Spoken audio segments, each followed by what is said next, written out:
Welcome back, you night owls. Tonight we're going to take a journey, not through the cosmos or into the depths of the ocean, but a little trip back in time. We're heading to the Viking Age, a world of longships, sagas, and, if we're being honest, a profound lack of deodorant.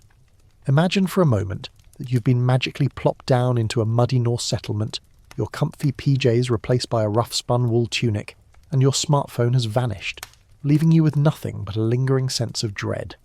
You look around and everything is a little bit gross. And let's be real, you probably won't survive this. So, before you get comfortable, take a moment to like the video and subscribe, but only if you genuinely enjoy what I do here. And hey, if you're listening from somewhere interesting, let me know your location and local time in the comments. I always love seeing where in the world you're drifting off to. Now dim the lights, maybe turn on a fan for that soft background hum, and let's ease into tonight's journey together. Your first and most immediate problem is the smell. It's not just one smell, but a complex multi-layered bouquet of unwashed bodies, stale ale, wood smoke, and the ever-present stench of animal waste. As you step out of a longhouse, you're immediately assaulted by the pungent aroma of the village. The ground beneath your feet is a mixture of packed earth, mud, and whatever else has been dropped or discarded. There's no proper sanitation, no designated trash collection. Everything from food scraps to human waste is just there. People simply relieve themselves wherever is convenient, behind a house, by a tree, in the corner of a field. Latrines are a luxury, and a concept reserved for the very largest of settlements, or the most fortified of halls. For the average person, it's a free-for-all, and this casual approach to sanitation has a cascade of unpleasant consequences.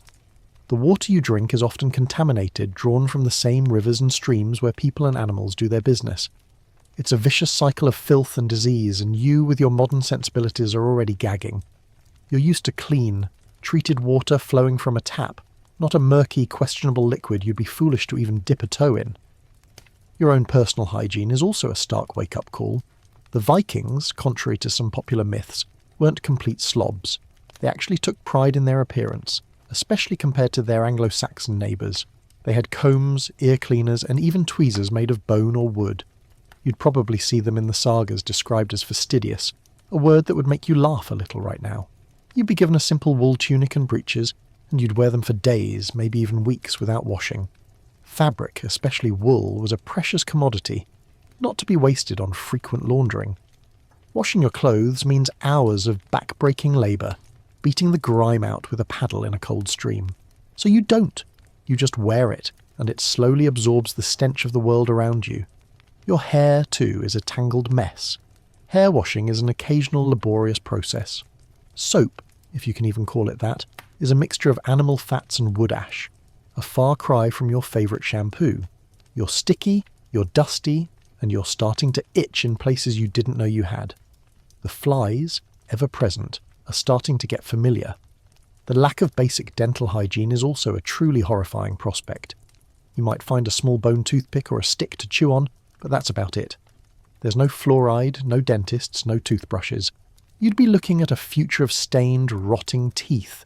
And if a toothache strikes, your only recourse is a local healer, who might offer a poultice of herbs or, if it gets bad enough, a quick and brutal extraction with a pair of pliers. This isn't just a cosmetic problem. A severe tooth infection can lead to septicemia, and in this world, that's a death sentence. The diet of dried meats, bread, and not always fresh vegetables only compounds the problem. A simple cavity, which you've probably never even worried about, is now a potential ticking time bomb. The state of your home is no better. The longhouse you're sleeping in is a single, large room shared with your family, extended family, and sometimes even your livestock. The floor is packed earth, which quickly becomes a muddy, manure-stained mess. There's no separate bedroom, no privacy, and the air is thick with smoke from the central hearth. This isn't a charming, rustic cabin. It's a dark, smoky, and often damp communal living space. You're sharing your living quarters with chickens, pigs, and goats, who, as you might imagine, aren't overly concerned with cleanliness. The fleas, lice, and other parasites that call these animals home now consider you a tasty new resident. It's a constant, low-level infestation that you would be powerless to stop. You'd be scratching constantly, trying to get relief from the persistent, invisible tormentors. Historians still argue whether Vikings used saunas for hygiene or ritual purposes, but either way, they were a luxury. A weekly trip to the communal bathhouse, where you'd be scraping off the week's grime with a small knife or piece of pumice, would be your only real chance at feeling clean. And even this isn't the spa experience you're used to. It's a rough, functional process. The water, heated with hot stones, is reused by everyone, and it's less about relaxation and more about survival. This is a far cry from your daily hot shower, with a dozen different bottles of scented products. The smell of wood smoke and sweat is not a fragrance to be enjoyed. It is a permanent part of your personal scent profile. You are, for lack of a better word, just dirty. The sheer sensory overload of the filth would be a constant low-grade source of stress. You're used to a world where cleanliness is the norm, where you can walk through a city without stepping in something questionable, where the air smells, for the most part, clean. Here, the world is a symphony of unpleasant odours and sticky, grimy surfaces. You'd have to completely retrain your brain to accept this level of grime as normal, and frankly, you might not be able to. That's a good example of how your modern expectations, even for something as simple as personal cleanliness, are a liability here. A small scratch on your hand, picked up while foraging for berries, now has a high chance of becoming infected from the environment around you. The bacteria that you can fight off with ease today would be a significant threat. Your immune system, so accustomed to a sanitized world, is completely unprepared for this onslaught of germs. There's a quirky tidbit about Viking grooming. They were known to carry small combs on them at all times. It was a sign of status and care, a way to show you were not a barbarian. But even this small act of personal grooming is a world away from what you know. It's not for styling, it's for delousing. A comb wasn't just for making your hair look nice. It was for meticulously picking out the lice and nits that would inevitably infest your scalp. The constant battle against parasites is something you just don't have to think about today, but here, it's a daily ritual. You'd find yourself spending a considerable amount of time just trying to stay on top of the inevitable invasions.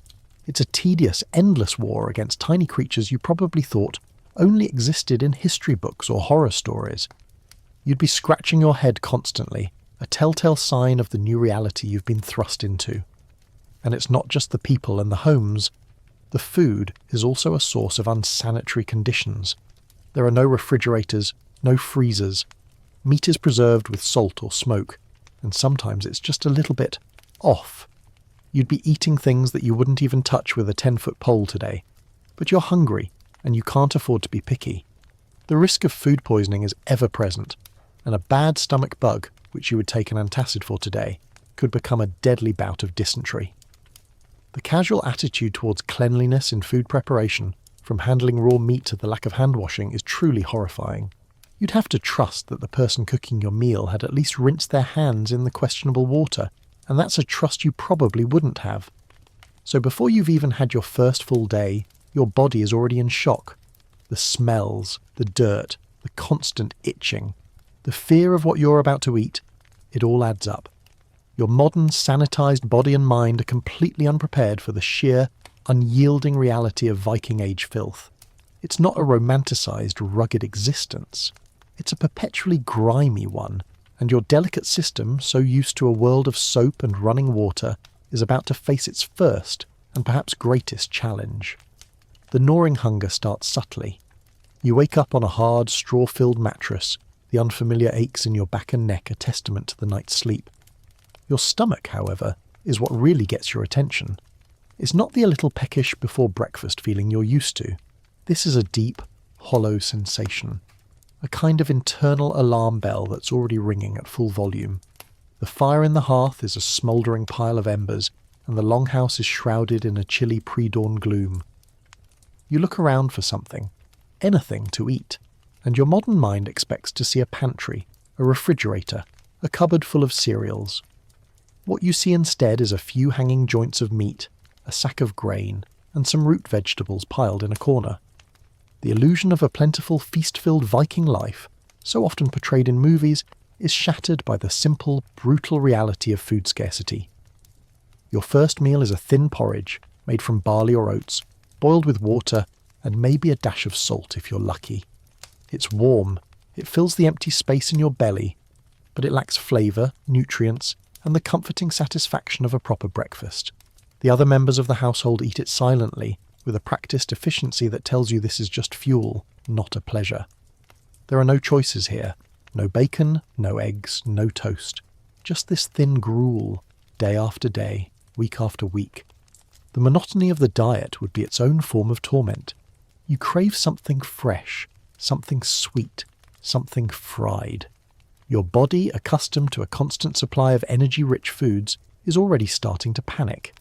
This is not just a diet. It's a constant battle against a fundamental lack of calories. This brings us to the first major fact. The Viking diet was heavily seasonal and entirely dependent on what could be grown, hunted, or foraged. While they were skilled farmers and fishers, a bad harvest or a harsh winter could spell disaster for an entire village. You're not just eating for today, you're eating for survival, and every meal is a calculated risk. A large part of your day, you quickly realise, is dedicated to acquiring food. This isn't just a trip to the supermarket. This is a full-time job. You might spend hours in a cold, leaky boat, casting nets and lines into the frigid sea, hoping to catch enough fish to feed your family. You might spend an entire day trudging through a forest, looking for nuts, berries, and edible roots, all while being on the lookout for wolves or bears. The physical effort required to simply not starve is staggering, and your modern, office chair-softened body is already complaining. Hunting is a risky and often unrewarding endeavour. It's not the heroic, action-packed scenes you see in shows. It's a game of patience, stealth, and a whole lot of luck. A missed shot, a spooked deer, and an entire day's work is wasted. And you don't have a high-powered rifle. You have a bow and arrow, or a spear, requiring immense skill and a close proximity to a very large, very angry animal. A small injury, a twisted ankle, a deep cut from a knife, could easily turn into a fatal infection, making every hunting trip a genuine life-or-death gamble. There's no hospital to go to if you fall out of a tree or get gored by a boar. It's just you, your wits, and the ever-present threat of a mistake. The lack of reliable food preservation methods also means you're on a very strict timeline. While they did smoke and salt meat and ferment drinks, nothing is truly long-term and shelf-stable in the way we understand it. This brings us to a slightly quirky and frankly stomach-churning tidbit about Viking food. They would sometimes bury meat in peat bogs to preserve it, which sounds a lot less appetizing than it does effective. This bog-preserved meat, or valur if we're getting technical, would develop a strong, almost rancid flavour. It's a taste you would likely find completely inedible, but here it would be a precious source of protein, especially during the lean winter months. You wouldn't have a choice but to choke it down, because the alternative is starvation. It's the kind of thing that your palate, so accustomed to gentle flavours and a rainbow of spices, would simply reject, but your body would be screaming for the calories. Historians still argue whether the Vikings had access to a varied diet on a regular basis, or if the lavish feasts described in the sagas were the exception, not the rule. The sagas, after all, were a form of literature, and just like today, they often exaggerated and glamorised daily life. It's a good bet that for the average person, those feasts were a rare and special occasion, perhaps for a wedding or a major seasonal festival. Your daily reality is much more mundane, much more meagre. You're living on the edge, always, and the next meal is never truly guaranteed. The winter months are particularly brutal. As the days shorten and the ground freezes, the foraging stops. The fishing becomes treacherous, and the livestock, if you're lucky enough to have any, are a finite resource. This is when the salted meat, the dried fish, and the last of the root vegetables become your only source of sustenance. The rations would be small, just enough to keep you alive and functioning. There's no midnight snack, no impulsive trip to the fridge for a leftover pizza. You are hungry all the time. Your body would slowly start to break down, your energy levels plummeting, your mind becoming foggy from a lack of proper nutrition. It's a slow, debilitating kind of hunger that wears you down, mentally and physically. And don't even think about a diverse diet. There are no spices from distant lands, no sugar, no coffee, and definitely no chocolate. Sweeteners would be a rare find, perhaps some wild honey if you were lucky enough to stumble upon a hive. The food is bland, simple, and functional. And you'd probably find yourself daydreaming about a simple cheeseburger, a food that is so common to you that you don't even think about it. Here, a cheeseburger is the stuff of a science fiction novel, a fantasy of impossible richness and variety. the lack of flavour, the lack of choice, the lack of satisfaction would be a constant psychological strain. So as you scrape the last bit of porridge from your wooden bowl, you have a moment of profound realisation. This isn't just about not having your favourite snacks. This is about a complete and total restructuring of your relationship with food. It's no longer a source of pleasure, or a way to socialise, or even a simple necessity you take for granted. Food is now the central, all-consuming focus of your existence. It's a constant, never-ending struggle, and the feeling of emptiness in your stomach is a physical manifestation of your precarious place in this world. This is the new normal, and you're already behind the curve. You've just finished a meal and you're already thinking about the next and the one after that. The hunger never truly goes away. It just recedes for a little while before coming back with a vengeance. This is the brutal, simple truth of your new life. You will be hungry, you will be tired, and you will work harder than you ever have in your life just to survive. The hunger you've just experienced in the longhouse fades into a new, more profound misery. The cold. As the sun begins its sluggish crawl across the sky, a biting chill seeps into your very bones. You're wearing that same rough-spun wool tunic, and now you understand why it felt so coarse. It's made to be durable, not comfortable. It offers a certain amount of protection, but it's no match for the damp, penetrating cold of a northern European morning. There's no thermostat, no central heating, no gentle hum of a furnace kicking on. There is only the fire in the centre of the longhouse, and as you sit on a bench, a draught snakes through a gap in the walls, a cruel reminder of your new reality. The longhouse itself, which seemed so imposing from the outside, is a poorly insulated sieve. It's built from timber, wattle, and daub, and while it's sturdy enough to stand against a strong wind, it's not designed to keep the heat in. The gaps between the planks, the thatched roof, and the simple openings for smoke to escape all conspire against you. You can see your breath hanging in the air, a small white cloud in the gloom, and you instinctively huddle closer to the central fire. This is a battle you will lose every day, a constant struggle to maintain a semblance of warmth. The cold is not just uncomfortable, it's a constant low-level threat to your health. You're always on the verge of hypothermia, and a simple misstep like getting your feet wet on a cold day could become a serious problem. The idea of changing out of your damp clothes is a fantasy. You would simply have to sit by the fire and let them dry on you, slowly, while the cold continues to gnaw at your flesh. The wool, while good at retaining heat when wet, is still a misery to wear when damp. You're cold from the outside, and now you're cold from the inside too. This constant fight against the elements is the central fact of your life. The Vikings, of course, were experts at this. They wore multiple layers of wool and linen, and the richer among them might have had leather or even fur. You, however, are a newcomer. You don't have those extra layers. You don't have a fur-lined cloak or a pair of warm, thick boots. You have what you're given, and it's simply not enough. The wind whipping off the sea is a physical force, a cruel bully that pushes its way through your thin clothes and makes you shiver uncontrollably. Your bed at night is no better. You're sleeping on a straw-filled pallet, and while you have some blankets made of animal hides, they're heavy, coarse, and probably crawling with insects. The warmth you generate from your own body is quickly lost to the cold floor and the draughty walls.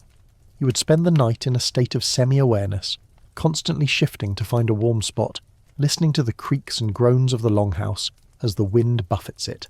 Sleep, a luxury you once took for granted, is now a fitful, shallow affair. You wake up exhausted, not rested, and the cold is your alarm clock. There's a quirky tidbit about Viking winter survival. They would sometimes bring their livestock into the longhouse with them, particularly during the coldest months. The animals, whether pigs, goats or a cow, would be kept in a pit on one end of the hall. This wasn't just to protect the animals, it was to use their body heat to help warm the house. So, as you huddle around the fire, you can hear the snorting and lowing of the animals, and a fresh wave of that glorious Viking Age smell washes over you. It's a reminder that this is not a romanticised, rugged existence.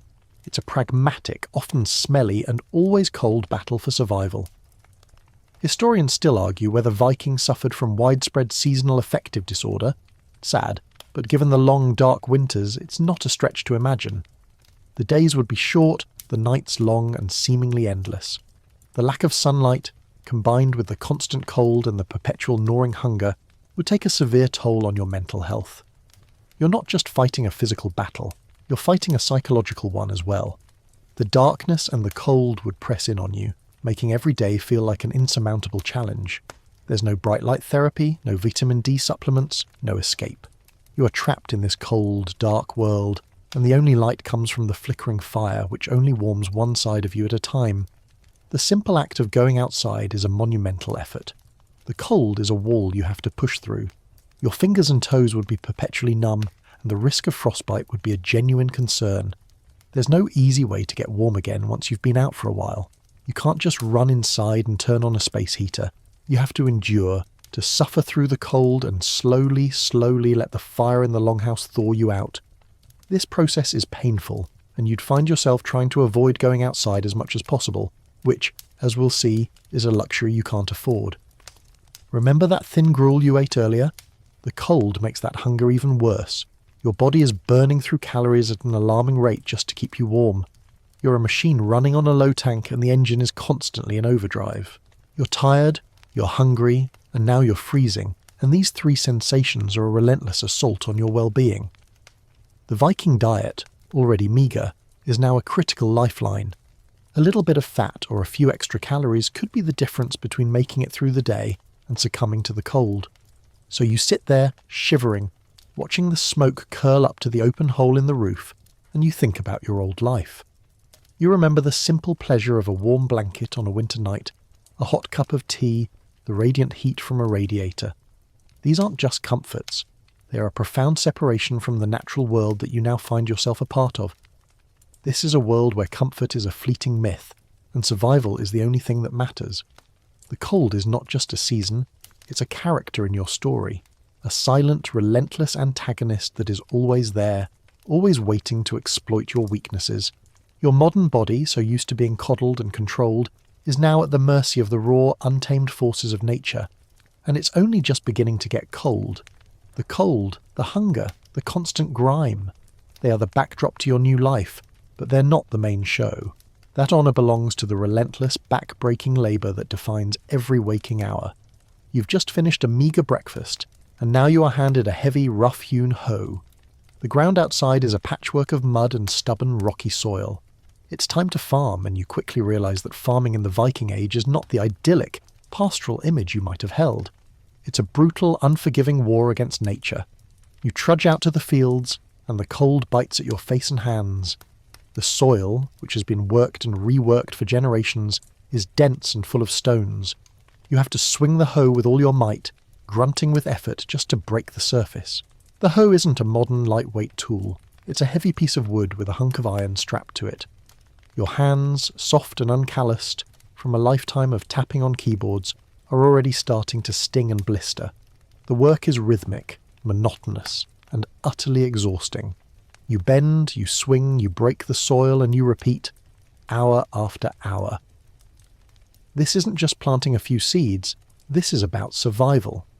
The grain you are sowing, barley, oats or rye, is the bedrock of your diet. A poor harvest means a lean winter, and a lean winter means starvation. The stakes are impossibly high, and every ache in your back and every blister on your hand is a physical manifestation of that pressure. You can't just quit when you get tired. You work until the sun goes down, and then you work some more, using the fading light to pull up stubborn weeds or clear more stones. The idea of a work-life balance is a hilarious foreign concept. There is only work, and the brief moments of rest are just a chance to recuperate enough to work again. And farming is just one of your jobs. The animals, remember the ones sharing your home, they need care too. The pigs need to be fed, the goats milked, and the single scrawny cow you might be lucky enough to have needs to be led out to graze. These aren't simple tasks. The animals are a handful, stubborn and unpredictable. A kick from a cow, a bite from a pig. These are not just minor annoyances. In a world without antibiotics, an animal bite could become a serious life-threatening infection. Every interaction with the livestock is a small risk, and a chance for you to learn a new kind of pain. The crafting of tools and clothing is also a constant, ongoing effort. The iron blade on your hoe didn't just appear. It was forged by a local smith, but the handle was carved by hand from a piece of wood you probably chopped down yourself. The wool tunic you're wearing was likely spun, woven, and sewn by the women in the household. These aren't commodities you buy. They are things you create through immense manual labour. You might spend an entire evening, after a day in the fields, mending a tear in your clothing or sharpening a dull knife. The work never stops, and there are no holidays. There's a quirky tidbit about Viking farming that highlights this intense labour. They often used a plough pulled by oxen, but this was a significant investment. For many smaller households, the digging stick and the hoe were the primary tools.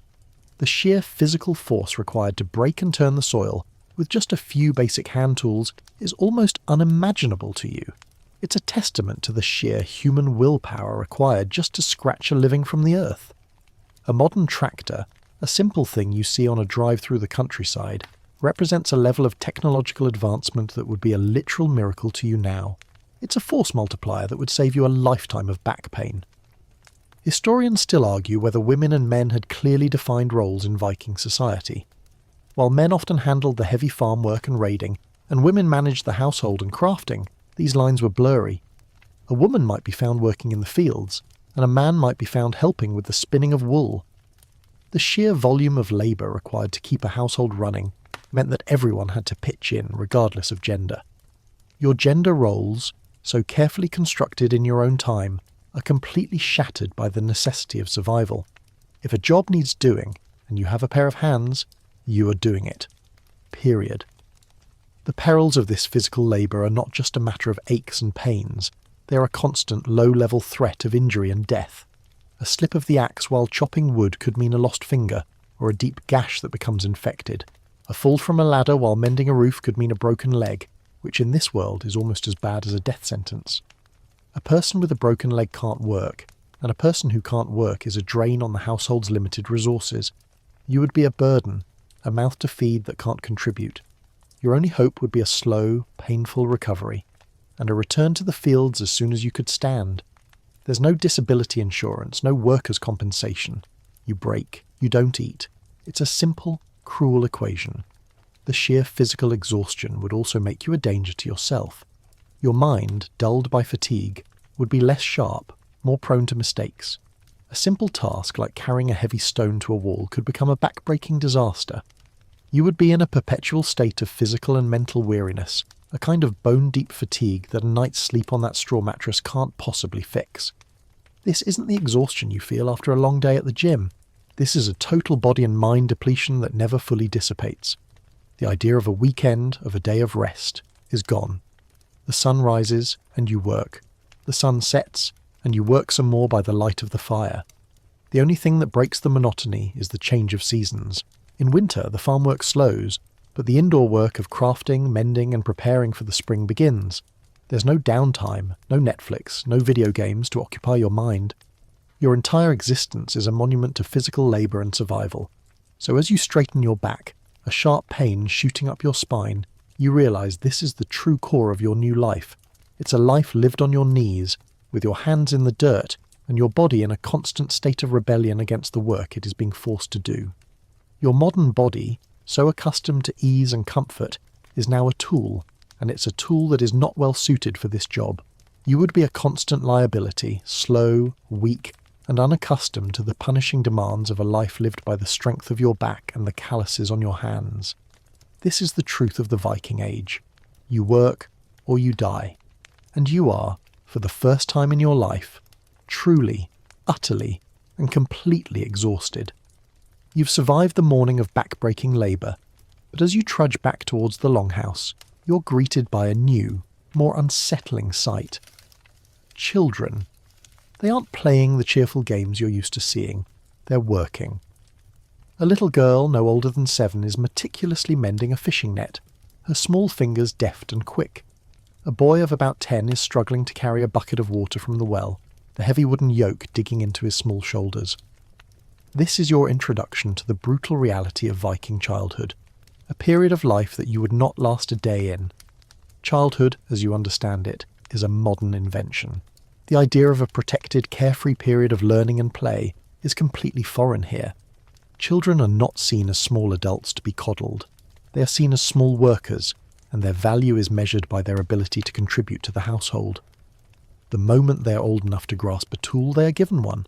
There are no schools, no textbooks, no playgrounds.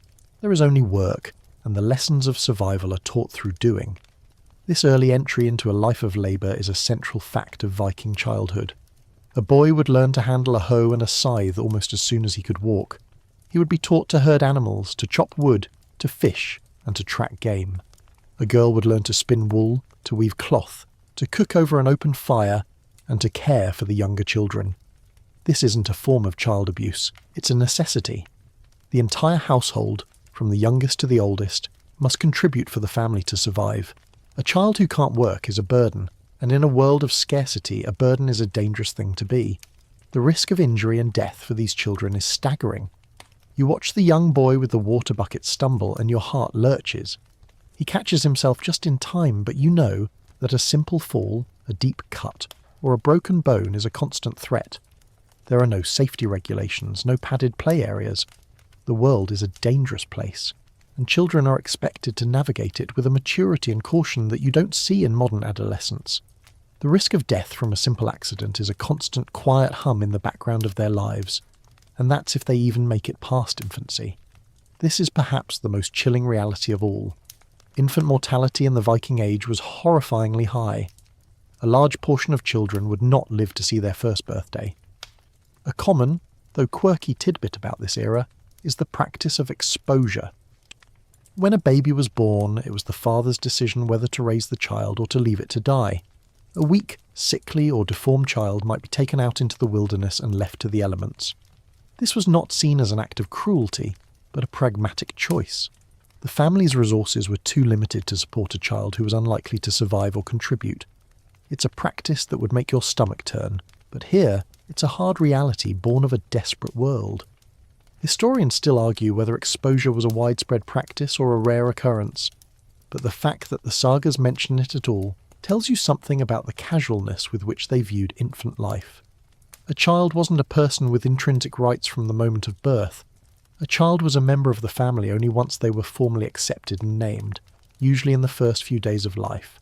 This is a profound difference from your modern perspective, where every life is seen as precious from the moment of conception. Here, life is cheap, and survival is a privilege, not a right. The education children receive is entirely practical. They learn the sagas, the myths, and the lineage of their family, but this is an oral tradition. There are no books, no written words to pore over. They learn through listening and through doing. A boy would be taught the proper way to hold a spear, not from a diagram, but from his father's hand on his. A girl would learn the proper way to spin wool, not from a set of instructions, but from her mother's example. It's a hands-on, no-nonsense education, and the penalty for a mistake could be a sharp rebuke, a hungry stomach, or a dangerous accident. And the games they do play are not for fun. A group of boys might be wrestling or practicing with wooden swords, but this isn't just play, this is training. This is how they learn to fight, to endure pain, and to become warriors. The physical conditioning they receive from a young age is brutal and relentless. A modern child would be broken by the physical demands placed on them, but here it's a necessary part of growing up. The girls too have their own kind of training. They learn to be resilient, to manage a household, and to endure the hardship that is a woman's lot. The lack of emotional support and modern understanding of mental health would also be a shock. There's no such thing as talking about your feelings. Emotional resilience is not a topic of discussion. It's a requirement for survival. A child who cries too much, who is too sensitive, or who is unable to cope with the hardships of life would be seen as weak.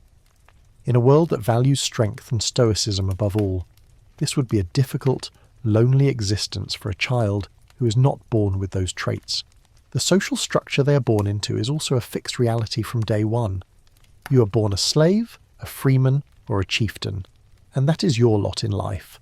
A child born to a slave family will be a slave for life, with no hope of upward mobility. A child born to a chieftain will be trained from a young age to lead, to fight, and to command.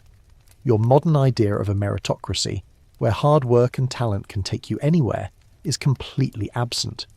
Your future is not a matter of choice, it's a matter of birth. So as you watch these children, you see not just a historical curiosity, but a stark and terrifying reflection of your own vulnerability. If you were born into this world as a child, you would have a high chance of not surviving your first few years. If you did survive, you would be thrust into a life of hard labour and high risk, with no protections, no comforts, and no real childhood to speak of. Your own survival in this world is precarious, but a child's is a coin toss. It's a life lived on the edge, from the moment you take your first breath, and you can't help but feel a profound sense of sadness for these children, whose innocence was sacrificed on the altar of survival. Theirs is a life of work, hardship, and a constant struggle, and it is a life that you, with your modern body and mind, could simply not endure.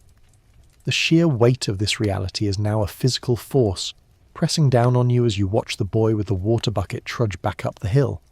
You've survived the morning, the cold, the hunger, and the shocking sight of a Viking childhood. But now, as you trudge through the village, you notice something else, a subtler but no less deadly threat. A woman is huddled in a corner, coughing raggedly into a piece of cloth. A man has a bandage wrapped around his arm, and you can see that it's swollen and angry-looking. This is your first encounter with the omnipresent enemy that you, with your modern body, are completely unprepared for. Disease.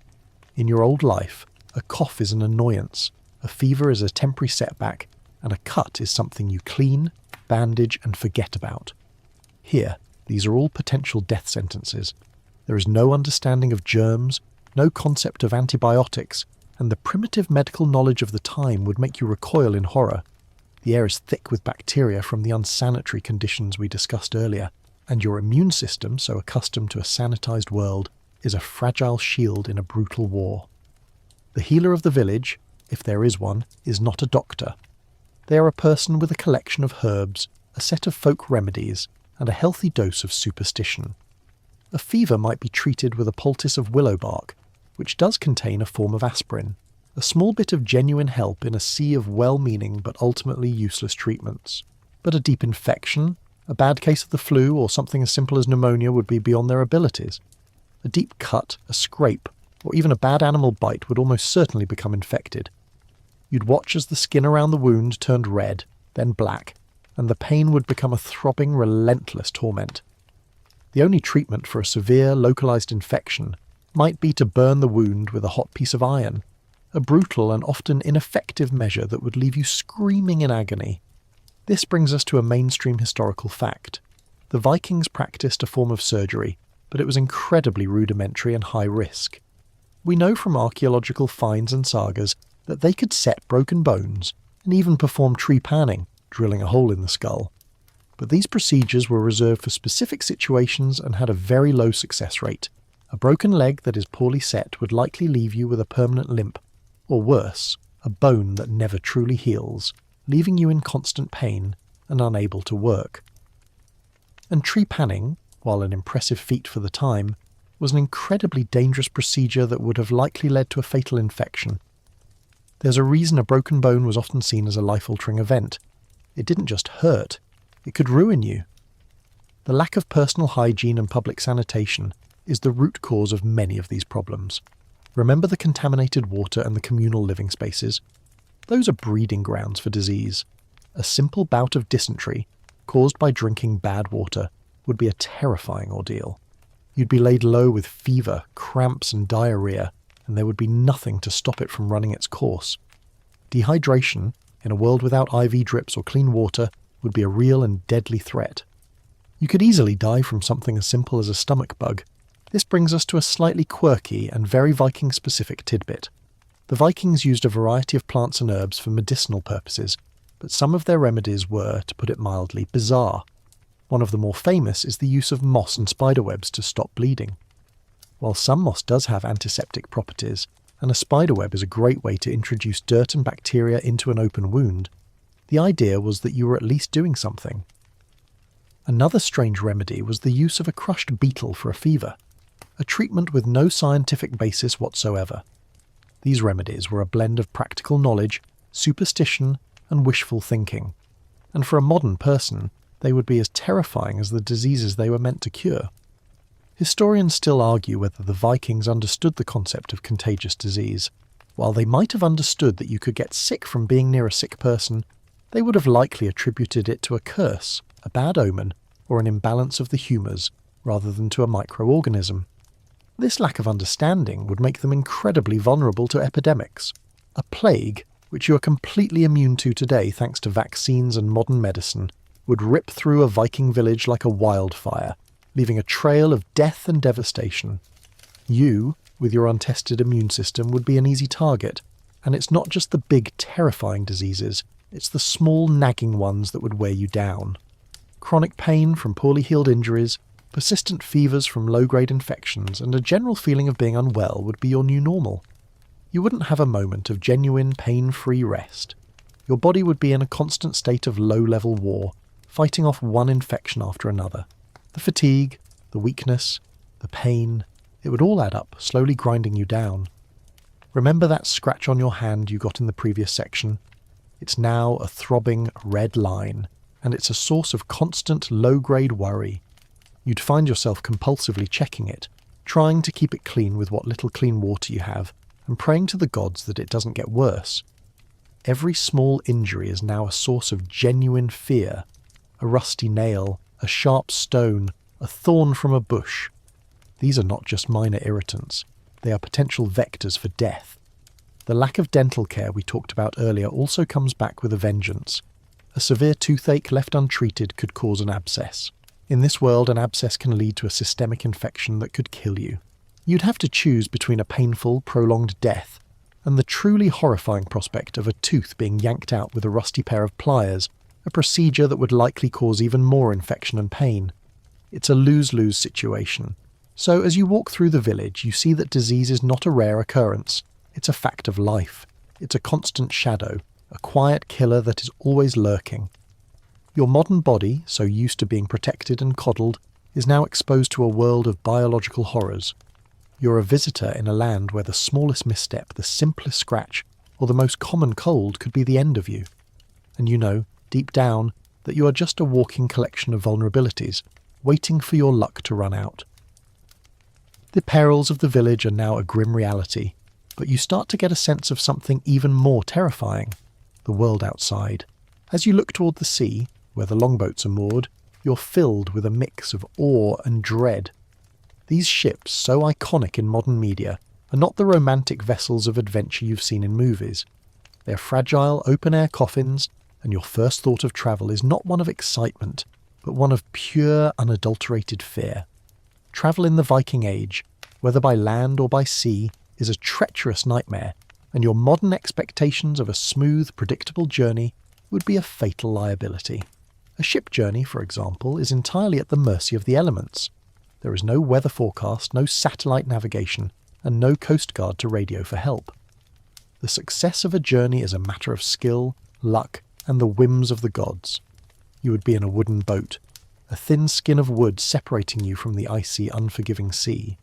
A single, ill-timed storm could mean a watery grave for everyone on board.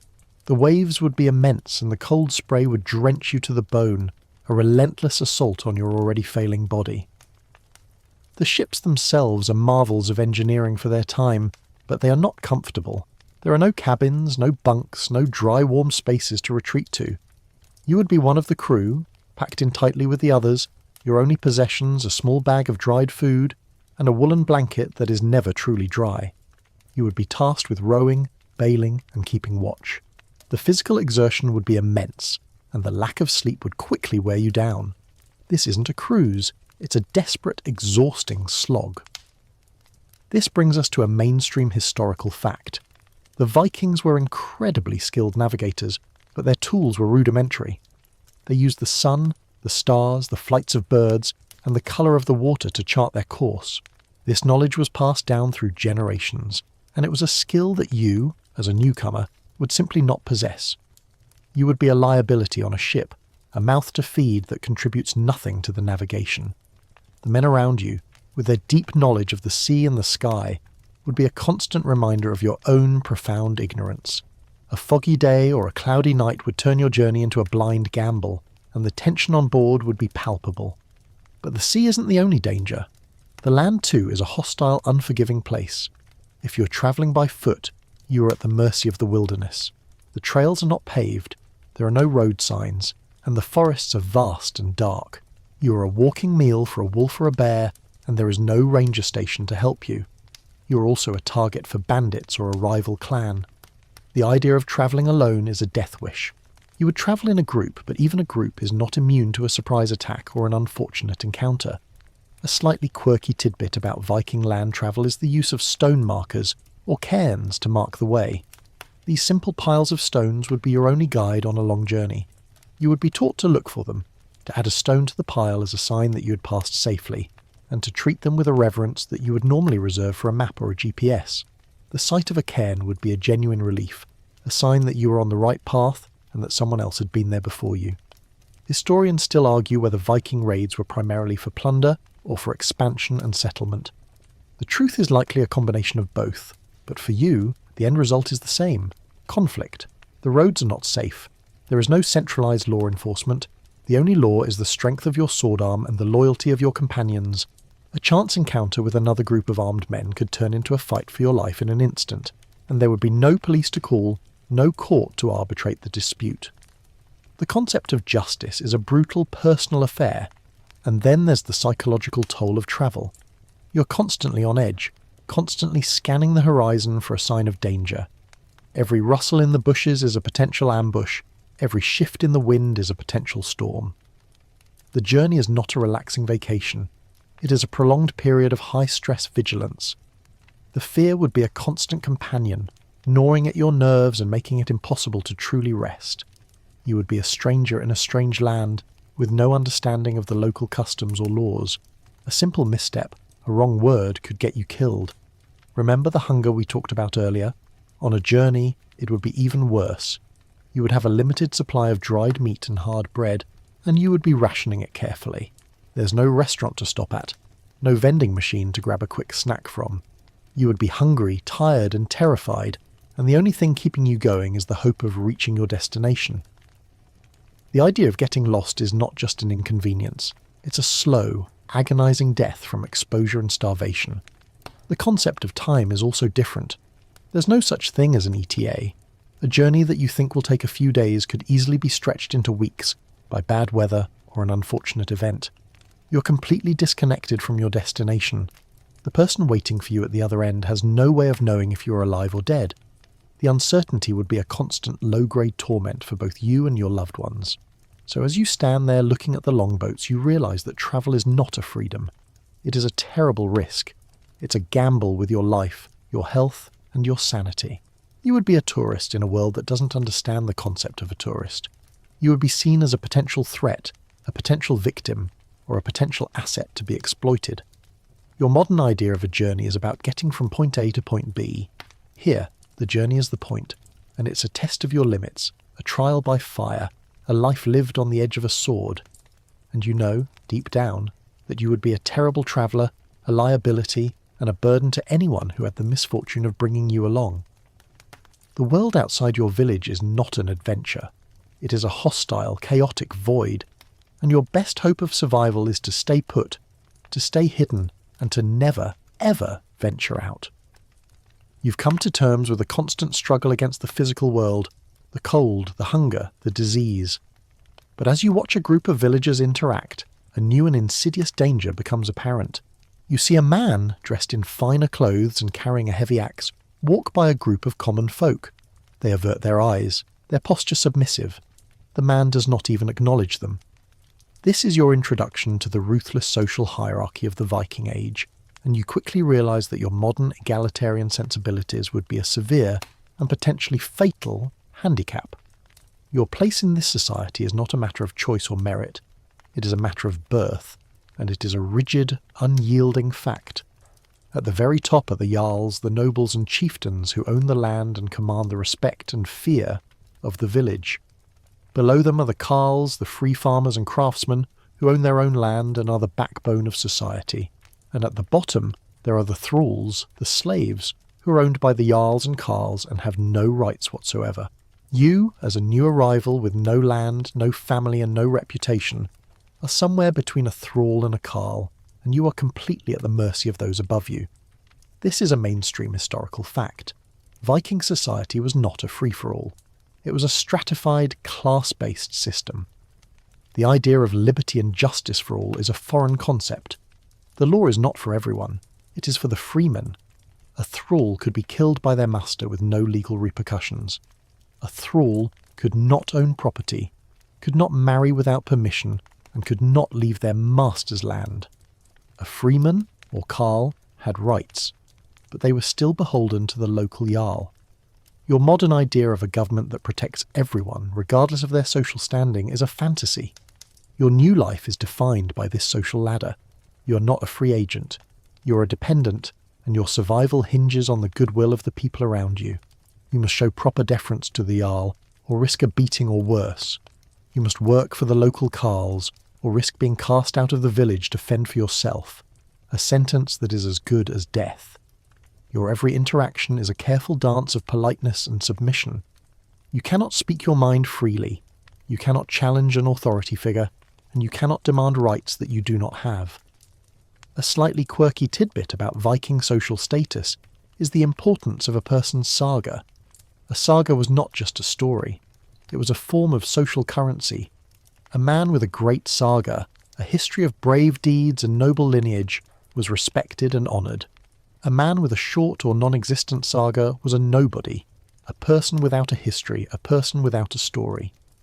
You, with your modern backstory of a comfortable life in a comfortable home, have no saga. You're a blank slate, and in this world a blank slate is a worthless thing. You must earn your saga, and that requires brave, often violent deeds. Historians still argue whether there was any social mobility in Viking society. While there are a few rare examples of a thrall earning their freedom, or a carl becoming a jarl through a great act of bravery, these were the exception, not the rule. For the most part, you were born into your class, and you died in your class. The system was designed to maintain the status quo, to keep the jarls in power and the carls and thralls in their place.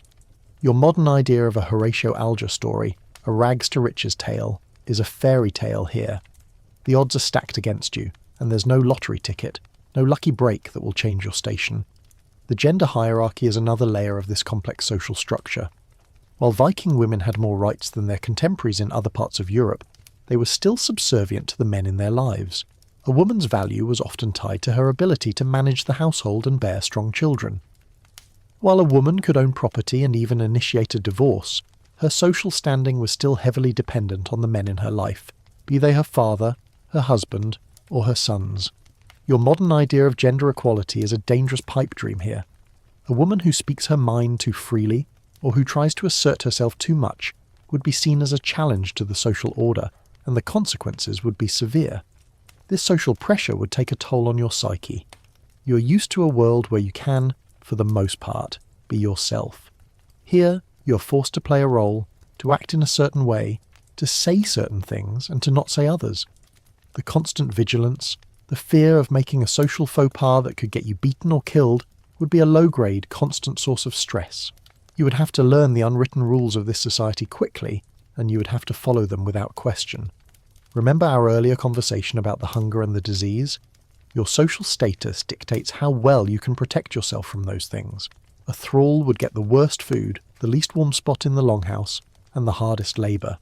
A jarl would have the best food, the warmest clothes, and would be able to command others to do the hard work.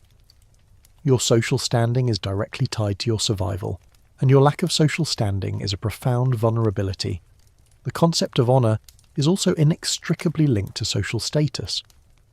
Honour, in the Viking Age, was a real, tangible thing. It was your reputation, your name, and it was a source of pride and respect. To be dishonoured was a terrible fate. A person who was dishonoured was a person without a saga, a person without a name, a person without value. You, as an unknown, have no honour to speak of, and that makes you a target. You can be insulted, challenged, and even attacked with little to no consequence. The only way to gain honour is through deeds, and that means taking risks that you are not prepared for. So as you walk through the village, you see a world that is not a chaotic free-for-all, but a complex, rigid system of power and subservience. You are a stranger in this system, and you are a low-ranking one at that. Your modern values of equality, of social mobility, and of personal freedom are not just quaint ideas. They are dangerous illusions that would get you killed. You're not a person here. You're a position, a cog in a machine, and your function is to work, to obey, and to survive. And you know, with a sickening certainty, that you're not good at any of those things. The ruthless social hierarchy of the Viking Age is a trap, and you are caught in the lowest, most dangerous rung. The ruthless social hierarchy you've just encountered is not just a matter of deference and a lack of rights. It's a prelude to the constant, ever-present threat of violence. As you continue your day, you notice the casual way people carry weapons. An axe is not just a tool for chopping wood, it's a constant companion. A knife tucked into a belt is for carving meat and for fending off an attacker. A shield leaning against a longhouse wall is a piece of furniture and a piece of survival gear. This is a society where violence is not an aberration, it's a fact of life, and your modern, peace-loving nature would be a fatal flaw. The Viking Age is romanticised as a time of glorious battles and heroic raids, but for you, the reality is much closer to a never-ending low-grade conflict. The violence isn't always a full-scale battle. It's in the feuds between families, the sudden duels over a perceived insult, and the surprise raids on a neighbouring village. Your life is not just threatened by the cold and the hunger, but by the casual brutality of the people around you. This is a mainstream historical fact. Blood feuds were a central part of Viking society. If a member of your family was killed, it was your duty to seek vengeance on the killer's family. This could lead to a years-long cycle of violence, where entire families were wiped out in a tit-for-tat series of attacks.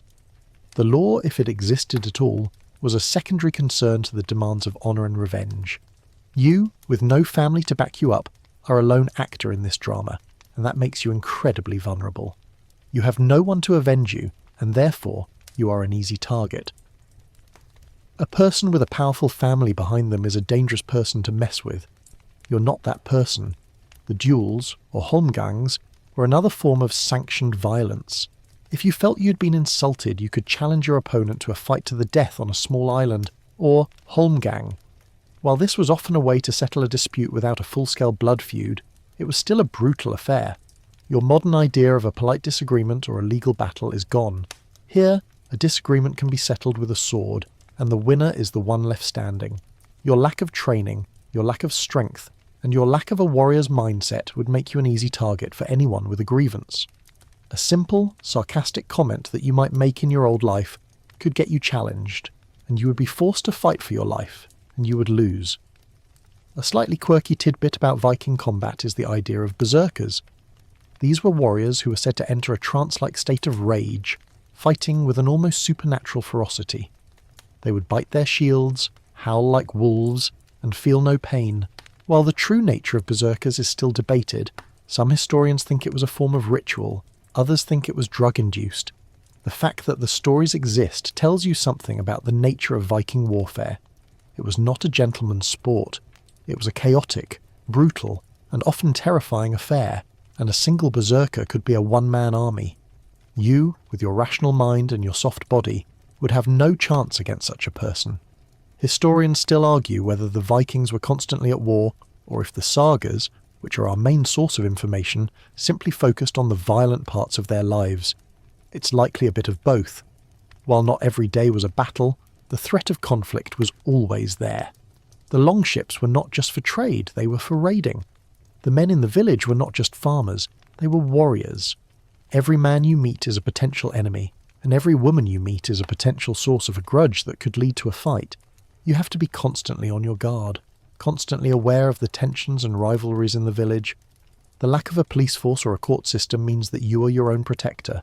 If someone steals from you, you have to get it back yourself. If someone hurts you, you have to hurt them back. The concept of justice is a personal one. The only thing that protects you is the fear you inspire, and you, with your lack of a reputation and your soft demeanour, inspire no fear. You are a walking target, a person who can be pushed around, stolen from, and assaulted with little to no consequence. Remember the social hierarchy from the previous section? That hierarchy is enforced with violence. A jarl maintains his power with his sword. A carl maintains his property with his axe. A thrall with no rights is at the mercy of their master's physical strength. The social order is not a matter of consensus.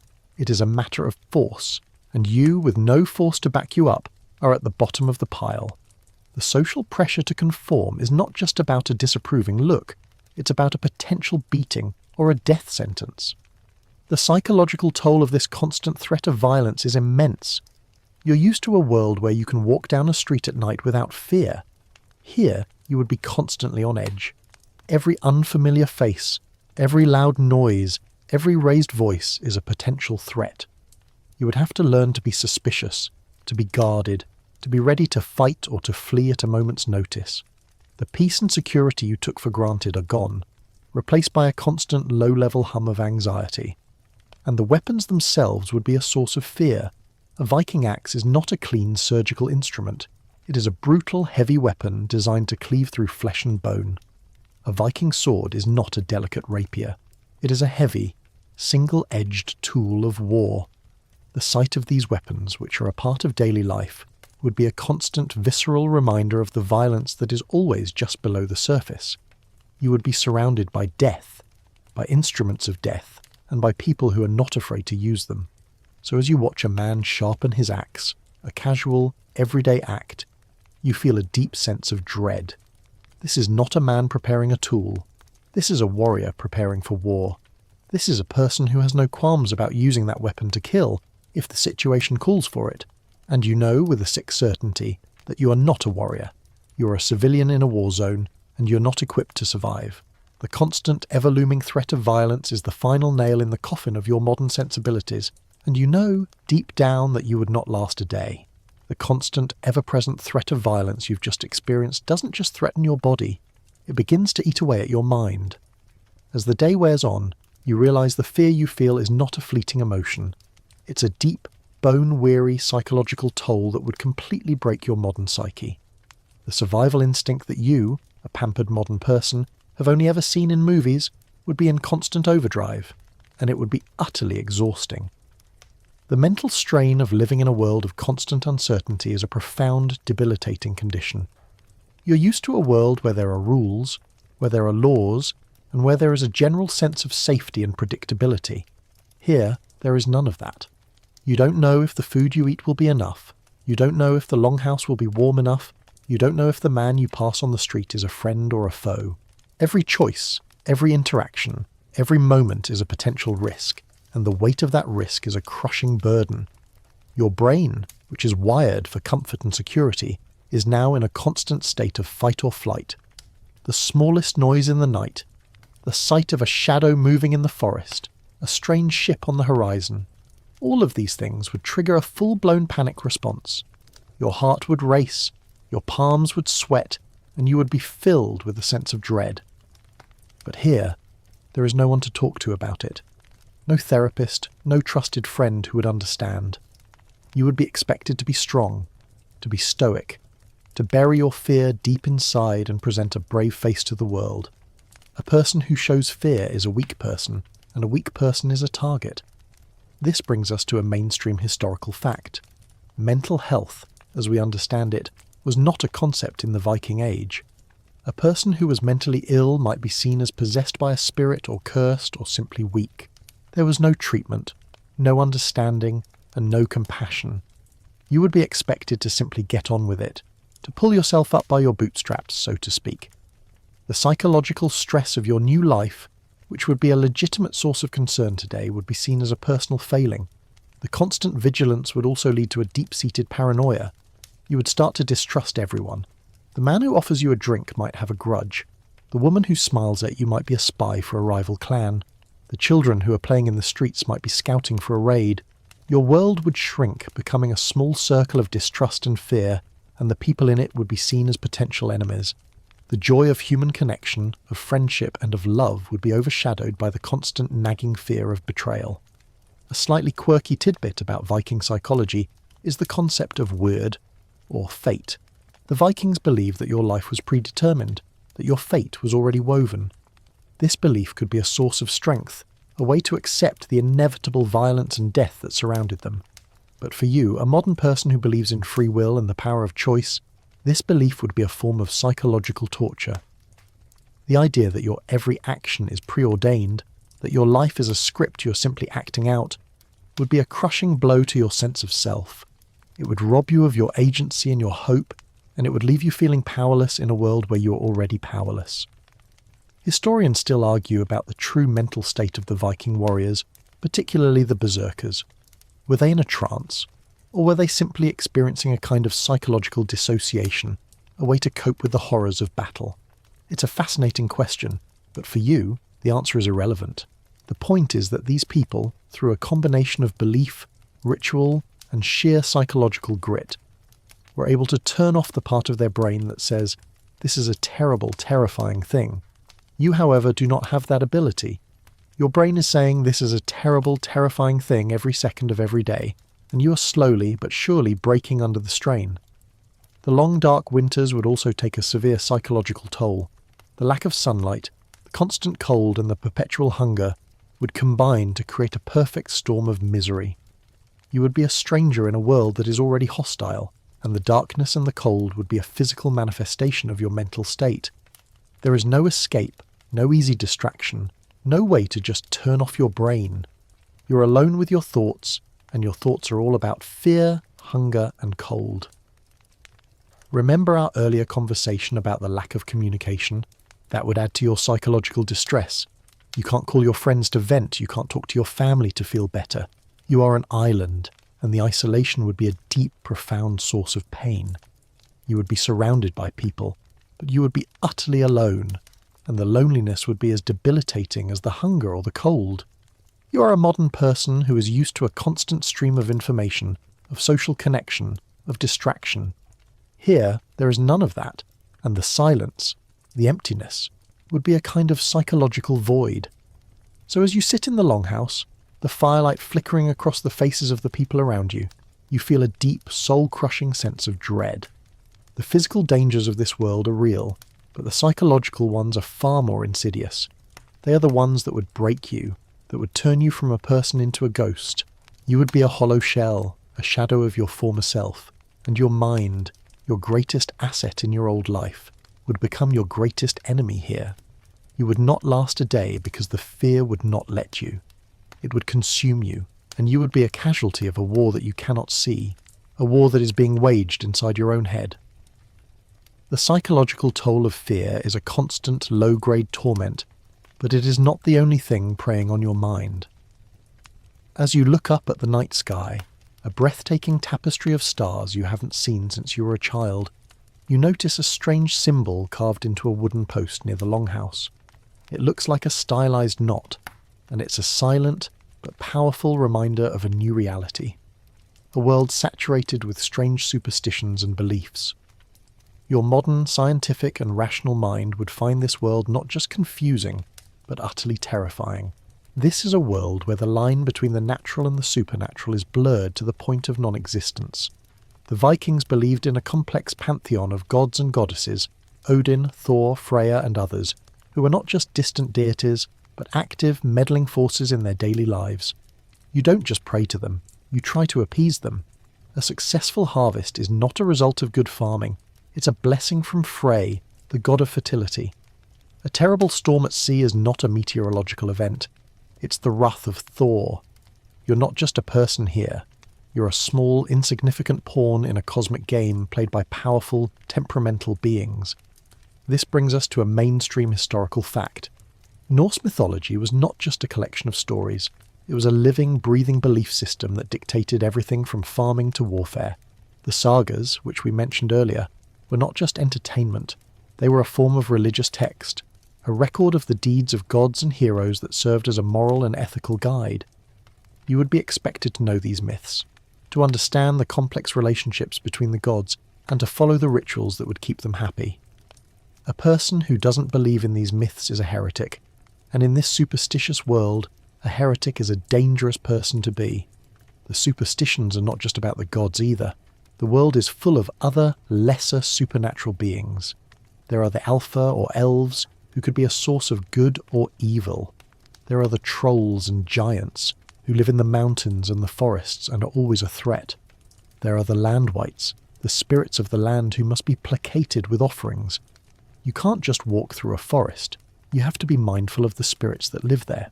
You can't just build a house. You have to perform a ritual to appease the landwights. Your rational mind would be screaming, but the people around you would take these beliefs as a simple, unshakable fact.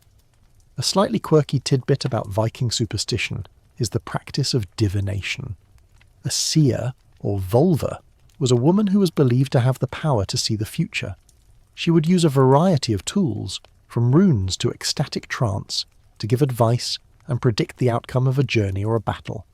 A man might consult a vulva before going on a raid, and her prediction would be a powerful force. This is not a fortune teller you see at a fair. This is a person who is a genuine source of authority and power, and her words could dictate the actions of an entire village. You, with your modern skepticism, would have a hard time taking any of this seriously, but to the people around you, this is as real as the sun and the moon. Historians still argue whether the Vikings truly believed in their myths, or if they were a form of social control. The truth, as always, is likely somewhere in the middle. The stories of Odin and Thor gave them a sense of purpose and meaning, a way to understand the chaotic and brutal world they lived in.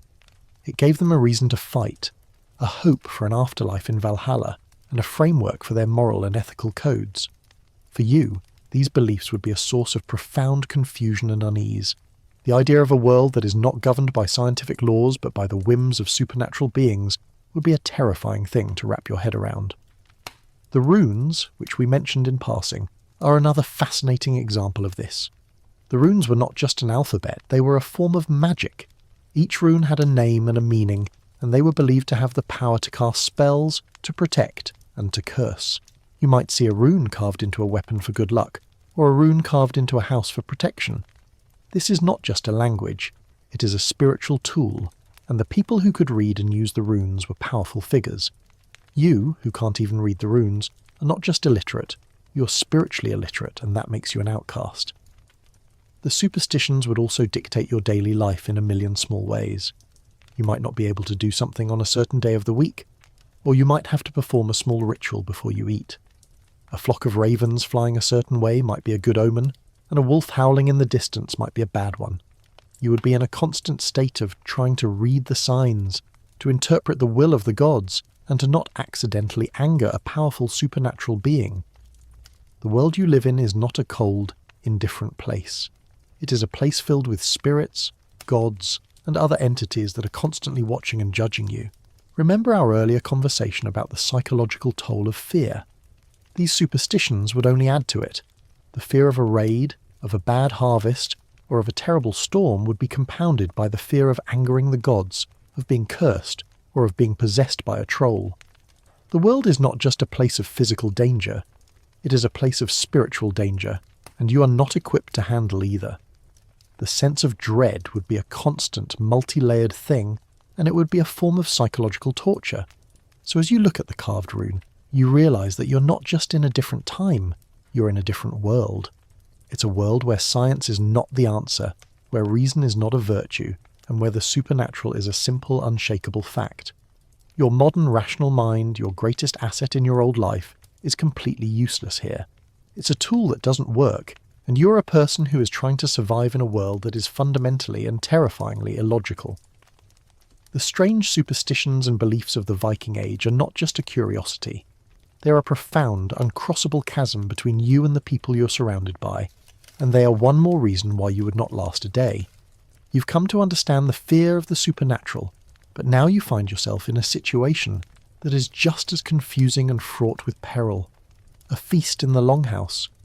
The air is thick with the smell of roasting meat and brewing ale, and the villagers are gathered together, their faces lit by the warm glow of the fire. The mood is boisterous, and you might, for a moment, feel a sense of camaraderie.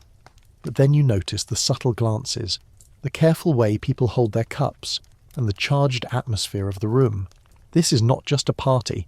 It's a social minefield, and your modern, relaxed sense of etiquette would lead to a swift and brutal downfall. This is your introduction to the burden of hospitality and honour, two concepts that are not just polite conventions, but a matter of life and death in the Viking Age. A host, or hofdingi, has an absolute duty to provide for their guests, to protect them, and to treat them with respect. A guest has a reciprocal duty to be polite, to not overstay their welcome, and to not cause trouble. Breaking these rules is not just a social faux pas, it's a profound violation of a sacred trust, and it could lead to a blood feud. You, with your tendency to be a little too casual and a little too forward, would be a walking offence waiting to happen. This brings us to a mainstream historical fact. Viking hospitality was a powerful and binding social contract. The Havamal, a collection of ancient Norse wisdom, has an entire section dedicated to the rules of being a good guest and a good host. It's a guide to surviving a social situation where a single wrong word could get you killed. You would be expected to not talk too much, to not be boastful, and to not sit too close to the fire. You would be expected to drink with your host, to praise their generosity, and to know when it was time to leave. Your modern idea of being the life of the party, of telling a few jokes or of expressing a controversial opinion, is a recipe for disaster. The concept of honour, which we touched on earlier, is inextricably linked to this. Your honour is not just a personal quality, it's a public possession. It's what makes you a respected member of the community. To be honoured is to have a good reputation, a strong family name, and a history of brave deeds. To be dishonoured is to be a social pariah, a person without a name, a person who can be killed with little consequence. A perceived slight against your honour, or the honour of your family, is a grave insult, and the only way to cleanse it is through vengeance. You, with no family to protect you and no saga to back you up, have no honour to speak of, and that makes you an easy target for a man who wants to prove his own honour by challenging you. A slightly quirky tidbit about Viking feasting is the role of the skald, or poet. A skald was a highly respected member of society, a person who could compose epic poems about the deeds of heroes and gods. At a feast, a skald would perform, and his words would be a form of social currency, a way to build up the honour of the host and their guests. You, who can't compose a single poem, would be seen as a person without a tongue, a person who contributes nothing to the social fabric. Your witty banter and your knowledge of modern pop culture would be a pointless, useless skill. Historians still argue whether the feasting hall was a place of genuine merriment or a stage for complex social manoeuvring. It was likely both. The feast was a place to forge alliances, to settle disputes, and to show off your wealth and power. It was a place where a host could display their generosity by providing an abundance of food and ale, and a place where a guest could earn a good reputation by being a respectful and honourable visitor. For you, this is a terrifying high-stakes game. You don't know the rules, you don't know the players, and you don't know the unspoken history of the grudges and rivalries in the room. The ale, which is flowing freely, is another source of danger. You're used to a world where alcohol is a social lubricant, a way to relax and have fun. Here, alcohol is a truth serum. It lowers your inhibitions and makes you more likely to say something you shouldn't, to insult the wrong person, or to challenge someone you can't beat. A drunken argument that you might laugh off in your old life could lead to a knife fight here. The men in the room are not just farmers, they are warriors, and their tempers are short. You would have to be incredibly careful with how much you drink, and you would have to be incredibly careful with what you say. Remember the psychological toll of fear. A feast would only amplify it. You would be in a crowded room, surrounded by people who could, at any moment, become your enemies. The noise, the smoke, the alcohol, and the constant social pressure would be a sensory and psychological overload. You would be in a constant state of hypervigilance, and you would be exhausted by the end of the night. The feast is not a party. It is a test, and you are a terrible student. The food itself is another source of potential trouble. You're expected to eat with your hands, to be a little messy, but not too messy. You're expected to be grateful for what you are given, and to not complain about the quality or the taste. A complaint about the food would be a direct insult to the host's honour, and a host who is insulted in their own hall is a dangerous person to be around. You would have to eat whatever is put in front of you, with a smile on your face, even if it's that rancid, bog-preserved meat we talked about earlier. So as you raise your horn of ale, you realise that this is not a celebration. It's a performance, a social ritual, with a very strict set of rules. Your modern sensibilities of individualism and free expression are completely at odds with this world of honour, hospitality and social obligation. You're not a person here, you are a role, and you must play that role perfectly, or risk a consequence that is far more severe than a simple social snub. The burden of hospitality and honour is a heavy one, and you, with your lack of understanding, are a profound liability. You would not last a day because you would not be able to navigate the treacherous waters of a simple feast, and you know, with a sick certainty, that a feast is far more dangerous than a battle. The feast ends and you return to the longhouse, the echoes of the boisterous night now just a distant memory. The air is cold and still. The fire is a low, flickering pile of embers, and the long, dark, and utterly monotonous night of winter has truly begun. This is your introduction to the relentless monotony of winter, a period of life that you, with your modern love of convenience and entertainment, would find a special kind of hell. In your old life, winter is a season of holidays, of warm nights by the fire, and of snow days spent binging television. Here, winter is a relentless, suffocating period of confinement and deprivation. The days are short, the sun is a fleeting promise on the horizon, and the nights are long and filled with a cold, impenetrable darkness. There are no holidays, no special treats, no electric lights to brighten the gloom. There is only the longhouse, the fire, and the endless cycle of waiting. The physical reality of winter is a profound misery. The cold we discussed earlier is now a constant gnawing presence. The longhouse is draughty, and no amount of fire seems to be able to chase away the chill that seeps into your bones. The food, which was already scarce, is now even more so. You are living on the last of the salted meat, the dried fish, and the hard, preserved vegetables. The rations are small, just enough to keep you alive and functioning. There is no such thing as a hearty winter meal, no hot chocolate, no soup. There is only the constant low-grade hunger that we talked about earlier, now amplified by the cold. This brings us to a mainstream historical fact. The Vikings were incredibly skilled at surviving the winter, but it was a period of profound hardship. They would slaughter some of their livestock in the fall, using the meat for preservation, and keep the rest alive on the meagre winter feed. This was a brutal but necessary calculation, a decision about who lives and who dies. You would be a party to this, a silent witness to a reality that would make your stomach turn. The animals are not pets. They are a source of food, and their lives are a resource to be managed. The lack of activity is also a form of psychological torture. In the summer, you are busy with the farm work, the fishing, and the endless chores of daily life. In the winter, the farm work stops. The fishing becomes too treacherous. The world outside the longhouse is a frozen, hostile void.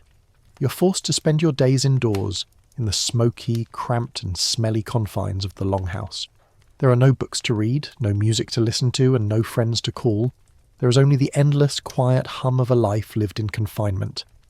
This brings us to a slightly quirky tidbit about Viking winter life. They would use the long, dark nights to engage in storytelling and pass on the sagas. A skald might recite an epic poem about the deeds of a hero, or a family might tell the story of their lineage. This was a way to pass the time, to entertain, and to pass on the cultural heritage of the Viking people. It was a form of communal entertainment, but for you, a modern person who is used to a constant stream of information and entertainment, it would be a form of monotony. The same stories, told over and over again, would quickly lose their charm, and you would be left with the quiet, suffocating boredom of a life without distraction. Historians still argue whether Vikings suffered from widespread cabin fever, but given the conditions, it's not a stretch to imagine. The forced confinement, the lack of sunlight, the constant cold and hunger, and the close proximity to the same people for months on end would be a perfect recipe for social tension and mental strain. A small disagreement could easily escalate into a full-blown argument, and a full-blown argument could, as we've seen, lead to violence.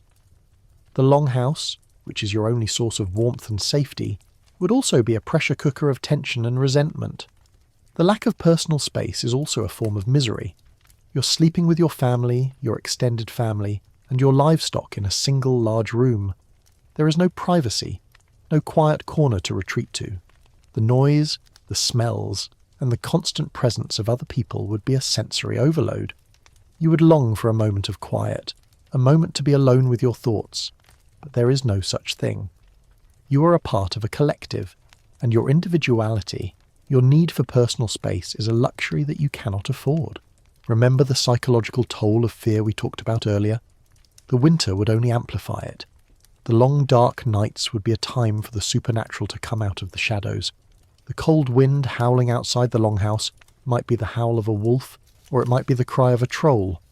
The creaks and groans of the longhouse might be the settling of the wood, or they might be the footsteps of an angry spirit. Your mind, already worn down by fear, would be a playground for your imagination, and the monsters of the Norse myths would feel very, very real. The concept of time would also become a strange and elastic thing. The days would blur into the nights, and the weeks would blur into the months. The only thing that marks the passage of time is the dwindling supply of food and the slow, inexorable march of the sun across the sky. The winter is not a season, it's a test, and it's a test of your patience, your endurance, and your sanity. So as you sit by the fire, a small quiet figure in a room full of people, you feel a profound sense of despair. The winter is a cage and you are trapped inside it. Your modern, hyper-stimulated brain, so used to a constant stream of information and entertainment, would be a terrible tool for surviving this profound, bone-deep boredom. You would not last a day because the monotony, the hunger, the cold, and the sheer psychological weight of a world without distraction would completely break you. The long, endless winter is a silent killer, and you know, with a sick certainty, that you are its next victim. The long, monotonous winter drags on, and you find yourself observing the social dynamics of the longhouse with a detached anthropological curiosity. But then you notice a young man and a young woman sitting a little too close to each other, their hands brushing in the firelight. The moment, which in your world would be a sweet romantic one, is charged with a different kind of tension. This is your introduction to the brutal reality of Viking marriage, a contract that has little to do with love and everything to do with alliances, economics, and survival. Your modern, romantic notions of love and partnership would not just be quaint, they would be a profound and potentially dangerous liability. In this world, a marriage is not a personal choice, it is a family negotiation. The parents of the young man and woman would be the ones who decide whether the match is a good one. They would be looking at a number of factors: the wealth of the family, the honour of the family name, the political alliances that could be forged, and the potential for a new bloodline. The idea of marrying for love is a foreign concept. A marriage is a business transaction, and you, with your modern idea of love as the only basis for a relationship, would be seen as naive, foolish, and a person who is not to be trusted with such an important decision. This brings us to a mainstream historical fact. Viking marriages were often arranged. The sagas are full of stories of men and women being married to someone they barely knew, all for the benefit of their family. A woman, in particular, was often a tool for a family to forge a new alliance or to settle a debt. Her value was in her ability to bear strong children and to run a household, and her own feelings about the marriage were a secondary concern. While women did have some rights, a marriage was still a patriarchal institution, and the woman was expected to be a good and obedient wife. The wedding ceremony itself was not a romantic event. It was a contractual and often loud affair. The families would gather, a contract would be drawn up, and a dowry would be exchanged. The dowry was not just a symbol of the bride's family's wealth, it was a way to ensure that she would be taken care of. A sword might be a part of the dowry, a symbol of the protection the new husband would provide. The whole affair was a public display of power, wealth, and alliance, and the two people getting married were often just a small part of the spectacle. A slightly quirky tidbit about Viking marriage is the role of the sword in the ceremony. The groom would often present his bride with a sword, and she would then give him a sword that belonged to her father. This was a symbolic exchange, a way to show that the two families were now one, and that they would protect each other. This is not a wedding band, it's a weapon. It's a symbol of the violence that is always just below the surface of this society, and it's a reminder that a marriage is not just about love, it's about a bond forged in blood and steel. Historians still argue whether Vikings had a concept of romantic love. While there are some love poems and sagas that hint at it, it's likely that a more modern romantic love was a luxury, a fleeting emotion that was secondary to the needs of the family. The love between a husband and wife would have been more of a partnership, a bond of mutual respect and a shared goal of survival. The idea of a soulmate, of a perfect match, is a fantasy in a world where a good match is one that keeps you from starving or from being killed. The children, which are a major part of this contract, are not just a source of love and joy. They're a source of labour, a way to continue the family name, and a way to build a stronger alliance. A child is an asset, and a man who has many children, particularly many sons, is a man who is seen as strong and powerful. A woman who is unable to have children, or who has only daughters, might be seen as a liability, and a husband might take a new wife to ensure the continuation of his bloodline. Your modern idea of a loving, child-free couple is a concept that would be completely alien here. A marriage without children is a failed marriage, a waste of a good alliance.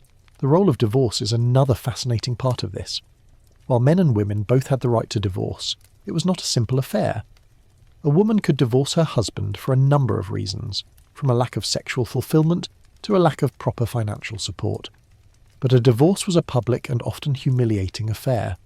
The woman would have to declare the divorce in front of witnesses, and the reasons for it would be a matter of public record.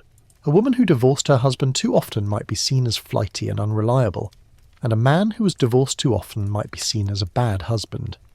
The whole affair was a high-stakes social drama, and the consequences of a failed marriage could be severe. Remember the psychological toll of fear. A marriage would only add to it.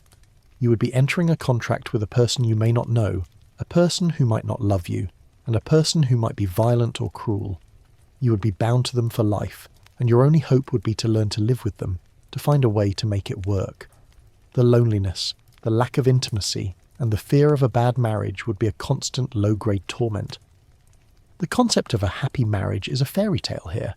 A marriage is about survival, about making it through the long, cold winter, and about raising children who will one day do the same. It's a brutal, pragmatic, and often loveless affair, and your modern romantic idea of love is a profound vulnerability. It would make you a terrible partner, a person who is constantly looking for a feeling that simply doesn't exist. So as you watch the young couple, their hands now intertwined, you feel a profound sense of sadness. Their love, if it exists at all, is a small, fragile thing in a world of 1,000 dangers. Their marriage will not be a fairy tale. It will be a contract, a business arrangement, and a test of their endurance. And you know, with a sick certainty, that you would not last a day because your modern romantic heart would be a profound liability. It would make you a bad partner, a bad family member, and a person who is not to be trusted with the most important decision of their life.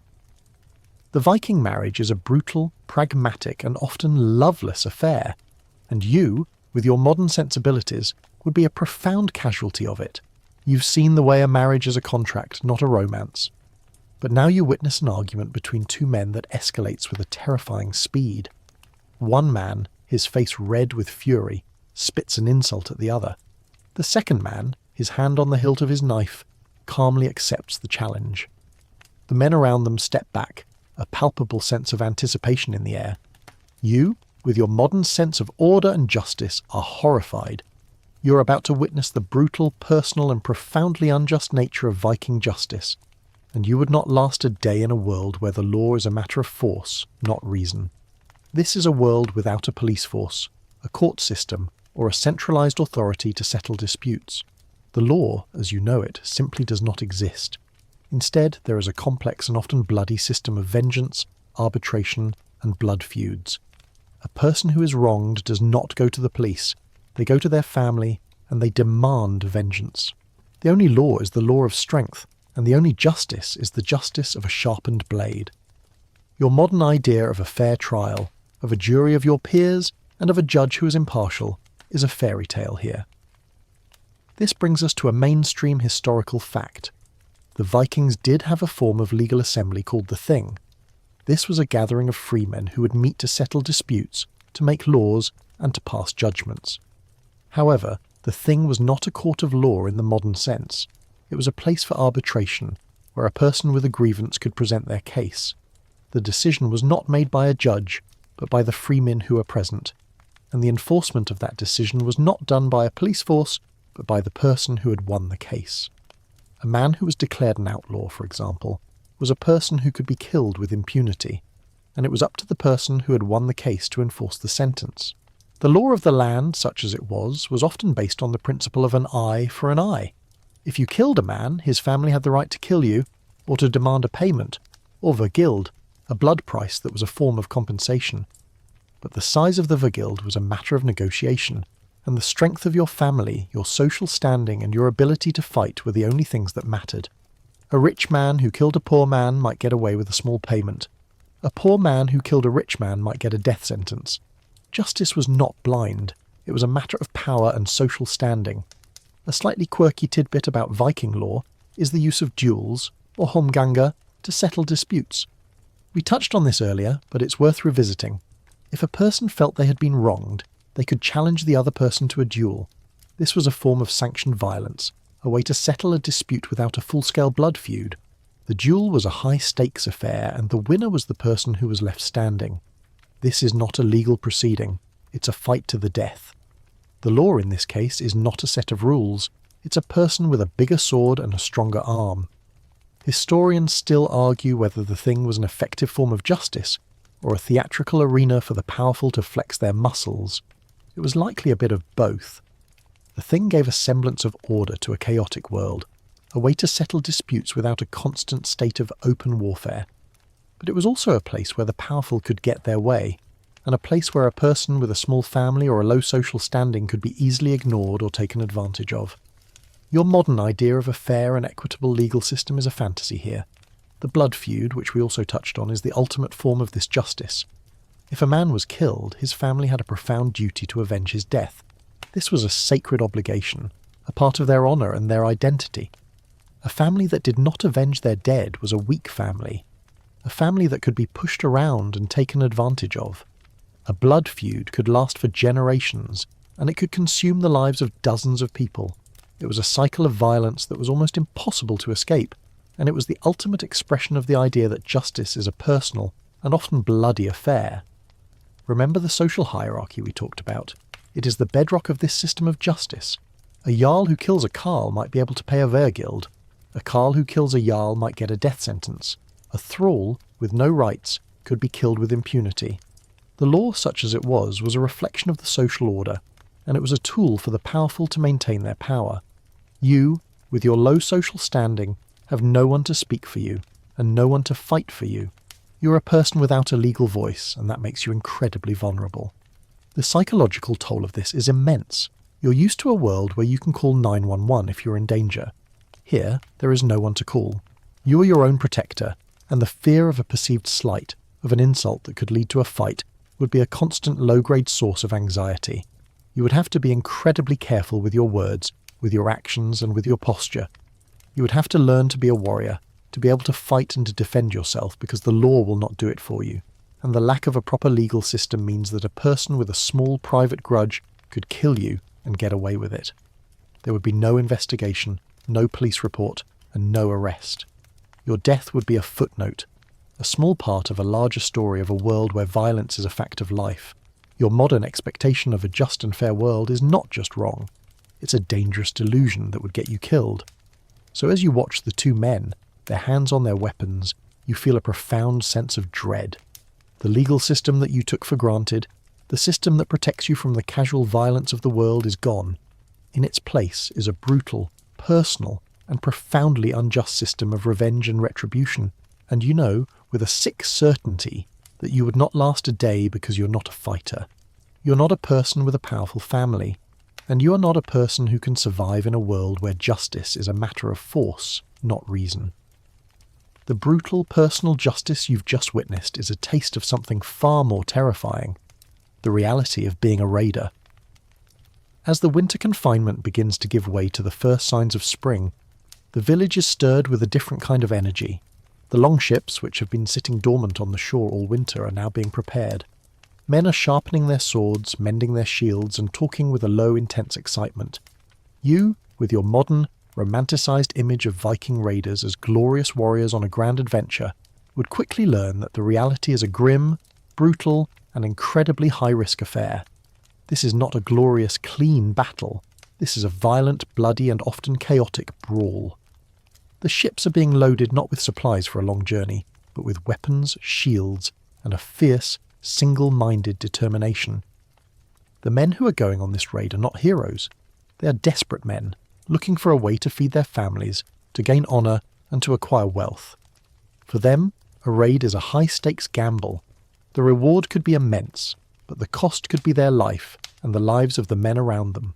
You, with your soft body and your lack of training, would be a liability, a mouth to feed that contributes nothing to the fighting, and you would be a casualty of the very first encounter. This brings us to a mainstream historical fact. The romantic image of Vikings as glorious world-conquering heroes is a modern fabrication. The reality was much more brutal. Viking raids were often quick, violent affairs, targeting monasteries and small, unprotected settlements. The goal was not a fair fight. It was a surprise attack, a chance to get in, take what you could, and get out before a larger force could be brought to bear. The sagas, which glorify the fighting, often leave out the grim reality of a hand-to-hand brawl, the fear, the pain, and the overwhelming sense of chaos. A slightly quirky tidbit about Viking raiding is the sheer variety of targets.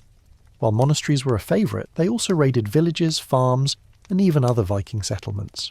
They were not just fighting Christians, they were fighting anyone who had something they wanted. The idea of a Viking is a modern construct, a way to lump together a diverse group of people with a shared culture and a shared love of raiding. But for you, the reality is that the people who are preparing to go on this raid are not your friends. They are your neighbours, your family, and they are preparing to do something incredibly violent and dangerous. The men who return will be celebrated, but the men who don't will be a grim reminder of the high cost of this life. Historians still argue whether raiding was a sign of overpopulation and resource scarcity in Scandinavia, or if it was simply a cultural and economic choice. The truth is likely a combination of both. The land was harsh, the resources were scarce, and a raid was a way to acquire wealth that could not be acquired through farming or trade. It was a brutal but necessary part of the economic engine of the Viking world. For you, the reason for the raid is irrelevant. The only thing that matters is the risk and the profound, life-altering consequences of a single, bad decision. The psychological toll of a raid would be immense. You would be on a small, open boat at the mercy of the sea. You would be surrounded by men who are, for the most part, strangers to you. The tension on board would be palpable, and the fear of a storm, of an ambush, or of a bad landing would be a constant low-grade torment. The men would be talking about the glory they would acquire, but you would be thinking about the chance of death, of a watery grave, or of a brutal, painful end. The romanticism of the sagas would be replaced by a profound, soul-crushing sense of dread. The aftermath of a raid is also a grim reality. If you were lucky enough to survive, you would return with plunder, but you would also return with a profound psychological wound. The things you would have seen, the things you would have done, would be a source of trauma that you would have to live with for the rest of your life. There are no therapists, no support groups, no way to talk about the horrors you have witnessed. You would be expected to be strong, to be stoic, to bury your trauma deep inside and to move on. The men who came back from a raid were not just heroes, they were broken men, and you would be one of them. And the cost of a raid is not just your life. It's the lives of the people who are left behind. A woman whose husband goes on a raid has a new, terrifying reality to face, the possibility of widowhood. A family whose son goes on a raid has a new, terrifying reality to face, the possibility of a funeral. A raid is not just a high-stakes gamble for the men who go on it. It's a high-stakes gamble for the entire village. It's a gamble that, in your old life, would be seen as foolish, as insane, but here it is a necessity, a way to survive. Here. Remember the social hierarchy we talked about? It's a part of this too. A man who goes on a raid and returns with plunder and honour is a man who is a hero. A man who goes on a raid and returns with nothing is a man who is a failure.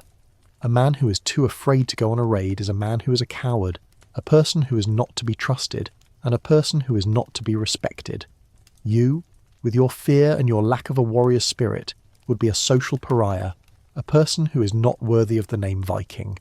So as you watch the men prepare for the raid, their faces grim and determined, you feel a profound sense of sadness and terror. This is not an adventure, it's a desperate, violent, and often bloody affair. The romanticism of the sagas is a lie. The reality is a world where men are forced to do terrible things to survive, where honour is a fragile thing that can only be earned through violence, and where a man's life is a high-stakes gamble that he must take. And you know, with a sick certainty, that you would not last a day because you are not a warrior. You are a person who is not willing to kill, and in this world, a person who is not willing to kill is a person who is already dead. The men have departed on their raid, and you're left in the relative quiet of the village. The spring air is still crisp, but there's a certain feeling of stillness, an emptiness where the boisterous energy of the warriors once was. You've survived the hunger, the cold, and the fear, but now a new and insidious danger presents itself. You. Your modern sensibilities, your deep-seated beliefs about a person's rights and freedoms, and your naive idea of a fair and just world would make you a profound outcast in this society, and a dangerous one at that. You're not just a stranger here.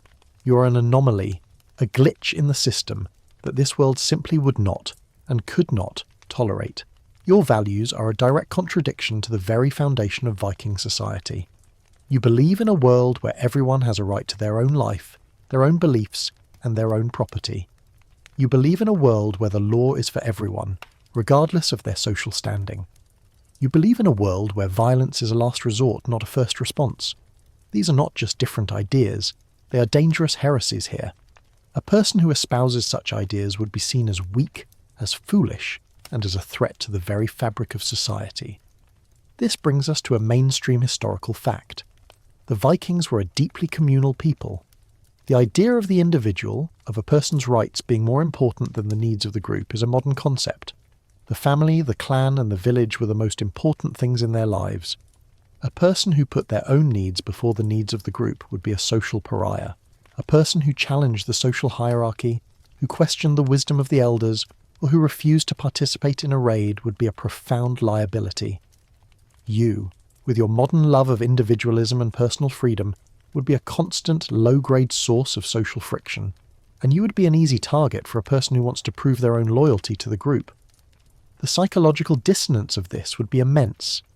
You would be living in a world that is fundamentally and terrifyingly illogical to you. You would see a child being put to work, and your modern sensibilities would scream child labour. They would see a child being prepared for life. You would see a man getting away with murder because of his social standing, and you would scream injustice. They would see a family settling a debt. You would see a community preparing for a violent raid, and you would scream war crime. They would see a community preparing to survive. Your moral compass, which is a source of strength and guidance in your old life, is completely useless here. It points to a world that doesn't exist, and it would leave you feeling lost, alone, and profoundly out of step with the people around you. A slightly quirky tidbit about Viking social cohesion is the concept of nith, or malice. To accuse a person of nith was a grave insult, a way to say that they were a person who was a profound enemy of the community. It was a form of social shaming that could lead to a person being ostracized or even killed. You, with your constant questioning of the social order, your love of individual freedom, and your hatred of violence, would be a person who is constantly accused of nenth. You would be seen as a person who is working against the community, a person who is a profound enemy of the group. Historians still argue whether Viking society was truly as monolithic as the sagas portray it, or if there was more dissent and individuality than we know. It's likely a bit of both. But for you, the reality is that you are a person with no voice, no power, and no family to back you up. Any dissent you would voice would be quickly and brutally silenced. The social pressure to conform would be immense, and your inability to do so would make you a profound liability. The idea of speaking truth to power is not a virtue here, it's a death wish. The concept of honour, which we've talked about, is another source of friction. Your modern idea of honour is based on integrity, on kindness, on a person's character. Their idea of honour is based on strength, on courage, on a person's ability to fight and to kill. Your honour would be a meaningless thing here, and you would be a person without honour. A person without honour is a person who is a nobody, a person who can be insulted and pushed around with impunity. You would be a social pariah, a person who is not worthy of respect. The sheer loneliness of this would be a profound psychological torment. You would be surrounded by people, but you would be utterly alone. Your thoughts, your ideas, your values, they would all be a secret, a profound difference that you could never share. You would be a person who is living a lie, a person who is constantly pretending to be someone you are not. The isolation, the lack of a single person who understands you, would be a form of psychological torture. You would be an island in a sea of people, and the loneliness would be as debilitating as the hunger or the cold. Remember our earlier conversation about the psychological toll of fear? It would be compounded by the fear of being discovered, of having your modern ideas exposed, of being seen as a heretic or a traitor. You would be in a constant state of hypervigilance, and you would be exhausted by the end of the day. The fear would not just be of violence, it would be of being found out, of being discovered as the profound anomaly that you are. So as you sit in the quiet of the village, you feel a deep, soul-crushing sense of despair. The physical dangers of this world are real, but the profound difference in values, in beliefs, in the very way you see the world, is a far more insidious and terrifying threat. You're not just in a different time, you are on the wrong side of history. Your modern ideas are not just quaint, they are a profound liability that would get you killed. You would not last a day because your modern, individualistic heart would be a profound casualty of a world that values the group above all else. And you would be a person who is not to be trusted, not to be respected, and not to be protected. The quiet of the village, once so unsettling, now feels like a hollow echo of the past. The men are gone, and with them the boisterous energy that defined the Viking age. You've now come to the end of your journey, and you've learned a profound and terrifying truth. You would not last a day. Every one of your modern conveniences and every one of your modern freedoms, the very things you take for granted, are a profound vulnerability here. This final section will tie everything together, emphasizing the complete and total loss of control and comfort you now take for granted, and the brutal reality of a life lived on the edge of survival. You are a person who lives a life of comfort. You have a bed to sleep in, a roof over your head, and a thermostat to control the temperature. Here, you have a straw-filled mattress on a cold floor, a drafty longhouse that offers little protection, and a fire that only warms one side of you at a time. The simple, unthinking comfort of a hot shower, a full stomach, and a soft blanket are gone, replaced by a constant state of low-grade misery. Your modern body, so accustomed to being coddled, is a weak, fragile thing here, and it would quickly succumb to the elements, to the hunger, and to the disease. The lack of control is perhaps the most terrifying part of all. You are used to a world where you can make your own choices. You can choose what to eat, where to go, and what to do with your time. Here, you have no choices. Your life is dictated by the needs of the village, the whims of the gods, and the harsh, unforgiving reality of the seasons. You are a cog in a machine, and your only function is to survive. The freedom you took for granted, the freedom to be yourself, is a profound liability here. A person who's not willing to conform is a person who's not willing to survive. Remember the constant gnawing hunger we talked about in section 2? It's not just a physical sensation, it's a profound loss of control. You're not just hungry, you're a person who is at the mercy of the harvest, of the hunt, and of the sea. The food you eat is not a choice, it is a necessity, and a bad harvest or a lean winter could mean a slow, agonizing death. Your modern idea of a grocery store, a place where you can get anything you want, is a fantasy here, and the lack of a reliable food source would be a constant, low-grade source of stress that would completely break you. The constant, ever-present threat of violence we talked about in section 9 is another profound loss of control. You're used to a world where the law protects you. Here, the law is a matter of force, and the only thing that protects you is the strength of your arm and the loyalty of your family.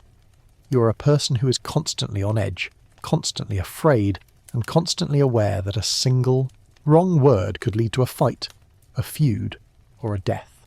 Your modern idea of a peaceful, predictable world is a profound delusion here, and the constant fear would be a form of psychological torture that would completely break you.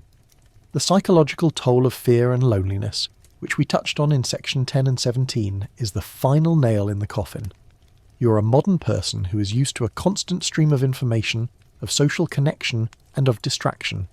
Here, you're alone with your thoughts, and your thoughts are all about fear, hunger, and cold. The loneliness, the isolation, and the profound sense of being a stranger in a strange land would be a form of psychological torture that would completely break you. Your modern, hyper-stimulated brain, so accustomed to a world of endless stimulation, would be a terrible tool for surviving in a world of profound, bone-deep boredom. The lack of medical knowledge, which we discussed in section 6, is another profound loss of control. You are used to a world where a doctor can fix you, where an antibiotic can save you, and where a simple surgery can fix a broken bone. Here, a simple cut could lead to a fatal infection, a fever could be a death sentence, and a broken bone could leave you a disabled burden on your family. Your modern idea of health and safety is a profound delusion here, and the constant fear of disease and injury would be a form of psychological torture that would completely break you. The relentless, back-breaking labour, which we talked about in section 4, is another profound loss of control. You're used to a world where you can choose your job, where you can take a day off, and where you can retire. Here, you are a person who works from dawn until dusk and the work never stops. Your body is a tool, and it is a tool that is not well suited for this job. The physical exhaustion, the constant pain, and the never-ending cycle of work and survival would be a form of physical torture that would completely break you. The rigid social hierarchy we talked about in Section 8 is another profound loss of control. You're used to a world where you can move up the social ladder, where you can be your own person. Here, your place in society is fixed. You're a person without a name, a person without a family, and a person without honour. The idea of individualism, of personal freedom, and of a fair and just world is a profound heresy here, and it would make you a profound outcast, and a dangerous one at that. So, as you stand in the quiet of the village, you feel a profound sense of sadness and terror. The world you have just entered is not a romantic adventure. It is a brutal, pragmatic, and often loveless world where every one of your modern values, every one of your modern freedoms, and every one of your modern conveniences is a profound liability. You would not last a day because you're not a warrior, you're not a survivor, and you are not a person who can live without the things you took for granted. Your modern self is a ghost here. You would be a shadow of your former self, a person who is constantly afraid, constantly hungry, and constantly cold. You would be a person who is at the mercy of the elements, of the gods, and of the brutal, unforgiving reality of a world that has no place for you. You would be a person who is not to be trusted, not to be respected, and not to be protected. The sun begins to set, casting long dark shadows across the longhouse, and the cold begins to creep back in. The quiet of the village is now a deafening silence, and you're left with a profound, soul-crushing realization that you are utterly and completely alone. The world you have just entered is a world of 1,000 dangers, and you are the most dangerous of them all, a person who is not prepared to survive. Now, as the embers in the hearth fade to ash, and the quiet of the night settles over the longhouse, I want you to remember that this is just a story, a journey into the past, a fleeting glimpse into a world that thankfully you will never have to live in. The cold you feel is just the air in your room. The hunger you feel is just the thought of a late-night snack. The fear you feel is just a shiver down your spine. Your world is safe and warm and full of the comforts you have just learned to appreciate. Let the sounds of the night be a gentle lullaby, and let the quiet hum of your modern life be a blanket of comfort. The longhouse is now a distant dream, and the Viking Age is a world you can and should forget.